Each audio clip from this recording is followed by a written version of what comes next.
पहा, आज आपण रांगेतील स्थान शिकणार आहोत. पण अगदी प्रात्यक्षिकाद्वारे. त्यामुळे आपला आता चुकणारच नाही यावरचा प्रश्न. फक्त निरीक्षण व्यवस्थित करा. समजलं सर्वांना? रांगेतील स्थानासाठी पहा, हे जे शब्द मी तुम्हाला बोर्डवर लिहून दिले ते खूप महत्त्वाचे आहेत. दरम्यान, पासून, नंतर, लगत. ह्या शब्दांचा अर्थ आपल्याला कळत नाही. नेमकं काय लगत म्हणजे काय, दरम्यान म्हणजे कुठून कुठपर्यंत घ्यायचे, हे सगळं आपण आता यांच्याद्वारे पाहणार आहोत. डायरेक्ट प्रात्यक्षिकाद्वारे. नीट समोर लक्ष द्यायचे सर्वांनी. समजलं? उजवा हात कोणता आहे सर्वांनी दाखवला? हा. जर तुम्हाला विचारलं तर तुम्हाला देतात डायरेक्ट. काय देतात? नाव देतात मुलांचे. अशा क्रमाने मुलं डावीकडून उजवीकडे बसलेत, उजवीकडून डावीकडे बसलेत असं सांगितलेलं असतं. मग अशा वेळेस उजवीकडून 5व्या क्रमांकावर कोणी? मग अशा वेळेस आपण आपला लिहितो हात जो तो उजवा, बरोबर? खातो तो तिकडूनच मोजत यायचं उजवीकडून म्हटल्यावरती, बरोबर? डावीकडून म्हटलं तर डावीकडून मोजत यायचं. समजलं? हा. आता यांच्यात उजवीकडून 5वा कोण? तर उजवीकडून मोजत यायचं. 1 2 3 4 5 पासून 5वा विचारला. मग पुढे प्रश्न असा असतो, त्या 5व्या नंतरचा दुसरा कोण? मग 5व्या नंतरचा दुसरा म्हणलं आपण 5व्याला कोण पकडतो? त्याला पकडायचं नाही, नंतरचा म्हटल्यामुळं नंतर पासून सुरू करायचं. 5व्या नंतरचा दुसरा म्हणजे 5व्या नंतर हा पहिला आणि हा दुसरा. समजलं का? 5व्या नंतरचा. पण 5व्या पासून दुसरा म्हटलं तर 5व्या पासून दुसऱ्या नंबरचा कोण? 5व्या पासून म्हटलं 5व्याला धरायचं. 5वा पहिला म्हणजे हा 5वा जो होता. 5व्या पासून दुसरा म्हटलंय ना, मग याला पकडायचं अशा वेळेस. हा पहिला आणि हा दुसरा पासून म्हटले. बरोबर? पासून कळलं का? पासून म्हणजे काय कळलं? आता दरम्यान, या रांगेत उभ्या असणाऱ्या मुलांपैकी 2 मुलींच्या दरम्यान किती मुले आहेत? 2 मुलींच्या दरम्यान किती मुले आहेत? किती मुले आहेत 2 मुलींच्या दरम्यान? 3 मुले आहेत. दरम्यान म्हटलं का त्या दोघींना धरायचं नाही. त्यांच्या दरम्यान म्हणजे त्यांच्या मधोमध किती येतं ते, त्यांच्या त्या सोडून त्यांच्यामध्ये किती मुलं येतात? 1 2 3. कळलं का? दरम्यान म्हटलं म्हणून. पण जर असं म्हटलं पहिल्या मुलीपासून तर 5व्या मुलीपर्यंत एकूण किती विद्यार्थी आहेत? पहिल्या मुलीपासून 5व्या मुलीपर्यंत, पासून पर्यंत किती? 5. तर आता त्यांना धरावं लागेल पासून पर्यंत. पण दरम्यान म्हणल्यावर त्यांना धरायचं नाही. आता पहा, त्यानंतर दरम्यान पासून हे कळलं. हिच्या नंतर राधिका, नंतर 3ऱ्या क्रमांकावर कोण आहे असं जर विचारलं तर तिला पकडायचं का रे? त्यामध्ये मोजताना 1 2 असं मोजायचं का? नाही, तिला धरायचं नाही. तिच्या नंतर म्हटलंय ना, मग तिला सोडून जायचं. तिच्या नंतर 3ऱ्या क्रमांकावर तिला पकडायचं नाही. त्याच्यानंतर एक पहिला, दुसरा आणि तिसरा असं करायचं. समजलं का? पण आता म्हटलं राधिका पासून 3ऱ्या क्रमांकावर कोणी, तर मग तिला मोजायचं.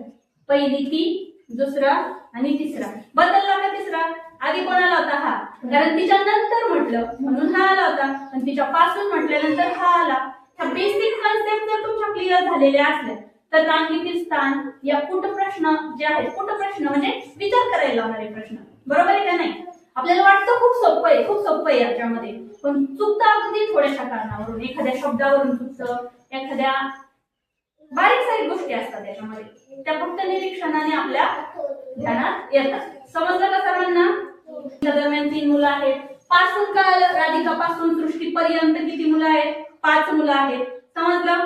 त्या दोघींना धरलं आपण, बरोबर का नाही? पासून पर्यंत म्हटल्यावर. नंतर म्हटल्यावर तिला धरायचं नाही. आणि राधिका लगत कोण उभा आहे? राधिकाच्या लगत म्हणजे लगत कळतं का? लगत काय असतं? लगत म्हणजे लगेच शेजारी. राधिकाच्या लगत कोण आहे? विराट. विराटच्या लगत हर्षदच्या लगत प्रज्वल. मग हर्षदच्या लगत फक्त प्रज्वलच आहे का? नाही, लगत म्हणजे इकडचा दोन्ही येतात. हर्षदच्या लगत विराट पण आहे, प्रज्वल पण आहे. प्रज्वलच्या लगत हर्षद आहे, सृष्टी आहे, पण प्रज्वलच्या लगत विराट म्हणता येईल का? नाही.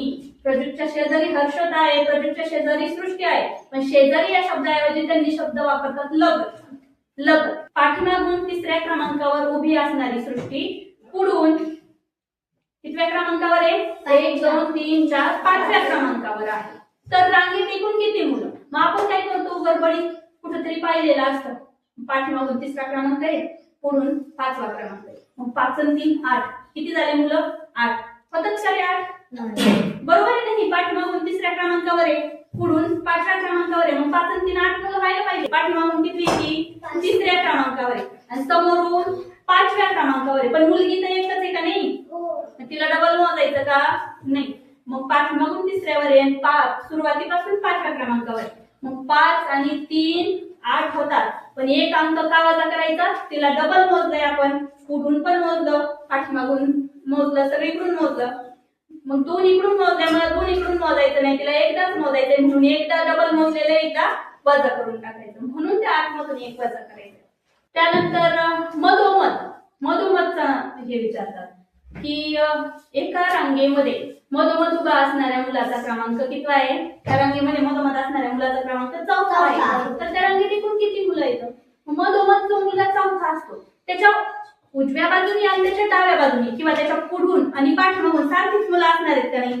तो 4था आहे, म्हणजे आपण त्याच्या आधी किती 4च्या आधी काय अंक असतो? 3. त्याच्या इकडून पण 3 आहे आणि इकडून 3. मग तुम्ही जेव्हा आकृती काढून ते उदाहरण सोडवता, इकडे 3 लिहिणार, तिकडे 3 लिहिणार आणि मध्ये तो 1, तेव्हा ते बरोबर आहे. आपण जर असं सूत्रातून वगैरे जर करायचा प्रयत्न केला तर ते चुकतात. हे 7 येतं म्हणून पटपट होते, पण मोठ्या मोठ्या संख्या येतात तुम्हाला, बरोबर आहे का नाही?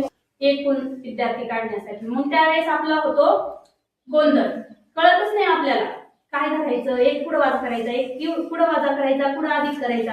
पण जर आपण ह्या असं पाहिलं आणि ते पाहिलेलं ध्यानात येतं आपल्या, बरोबर आहे का नाही? असं केलं होतं आपण, मग ते आठवायचं आणि त्यानुसार सोडवायचं. समजलं का? हो. कुठलंही सूत्र नाही, फक्त आपली तर्कशक्ती, आपण त्या तार्किक दृष्ट्या विचार करायला शिकायचं, बरोबर आहे? आणि त्या पद्धतीने हे गणित सोडवायचे. मग बघा, एका रांगेमध्ये किंवा दोरी देतात तुम्हाला, दोरी, त्या दोरीचे किती तुकडे केले? इतक्या ठिकाणी तुकडे केले, बरोबर? तर ते इतक्या ठिकाणी कापली तर किती तुकडे झाले? समजा ही एक लाईनच आहे, आता असं समजू आपण दोरी, ही काय आहे? दोरी. आणि ह्या दोरीचे आपण किती तुकडे केले?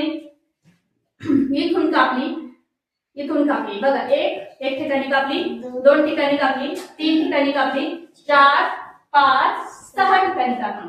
दोरी जर 6 ठिकाणी कापली तर तुकडे बघा किती झाले?